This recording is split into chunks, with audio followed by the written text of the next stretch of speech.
আমি চাই ওই পশুদের রক্ত খেতে কলমের কুচায় যারা ঘুষ নিতে চায় দুহাত পেতে।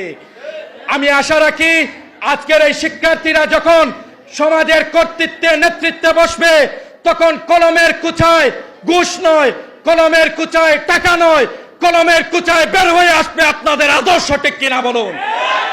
সুপ্রিয় শিক্ষার্থীবৃন্দ, আপনারা আপনাদের আদর্শ নিয়ে বেরিয়ে পড়ুন, আপনারা আপনাদের আদর্শকে কাজে লাগান। তাহলে আমি যে ইসলামী আপনাদের পাশে আছে, তাহলে আমি যে ইসলামী আপনাদের পাহারা দিয়ে রাখবে, ঠিক কিনা বলুন?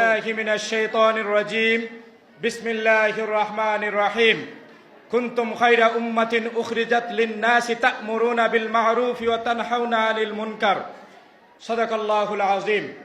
মেধা লালন, উন্নত চরিত্র গঠন, মানবিক যোগ্যতা বিকাশের পথ্যয় দীপ্ত ছাত্র কাফেলা বাংলাদেশ আঞ্জুমানে তালামিজে ইসলামিয়া ফেঞ্চগঞ্জ উপজেলা শাখার উদ্যোগে আজকের এই দাখিল এসএসসি উত্তীর্ণ কৃতি শিক্ষার্থীদের কৃতি সংবর্ধনা অনুষ্ঠানে উপস্থিত সংগঠনের ফেঞ্চগঞ্জ উপজেলা শাখার সম্মানিত সভাপতি শ্রদ্ধাভাজন আব্দুল মোতাল্লিব সাহেব, আজকের অনুষ্ঠানে উপস্থিত সম্মানিত অতিথিবৃন্দ, প্রিয় শিক্ষকবৃন্দ, অভিভাবকবৃন্দ, আমার গর্বিত নবীন কৃতি শিক্ষার্থী ভাই ও বোনেরা, সবাইকে বক্তব্যের শুরুতে তালামিজে ইসলামিয়া ফেঞ্চগঞ্জ উপজেলা শাখার পক্ষ থেকে মুবারকবাদ জ্ঞাপন করছি।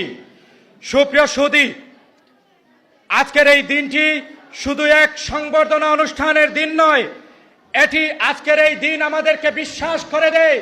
আরবি একটি প্রবাদ বাক্য আছে, মান জাদ্দা ওয়াজাদা, চেষ্টা করে যে পায় সে। আমরা বিশ্বাস রাখি আজকের এই কৃতি সংবর্ধনা অনুষ্ঠানে যারা এসে উপস্থিত হয়েছেন, আপনারা অবশ্যই আপনাদের মেধাকে কাজে লাগিয়েছেন, চেষ্টা করেছেন, যেই চেষ্টার ফলস্বরূপ আজকে তালামিজে ইসলামিয়ার কৃতি সংবর্ধনা অনুষ্ঠানে আপনাদেরকে অতিথি করা হয়েছে, ঠিক কিনা বলুন? সুপ্রিয় উপস্থিতি, শিক্ষার্থী ভাই ও বোনেরা, আপনারা এমন একটি সময় আজকের এই অনুষ্ঠানে এসেছেন যেই সময় বাংলাদেশের সমাজে গুণে ধরা রয়েছে, ঠিক কিনা বলুন?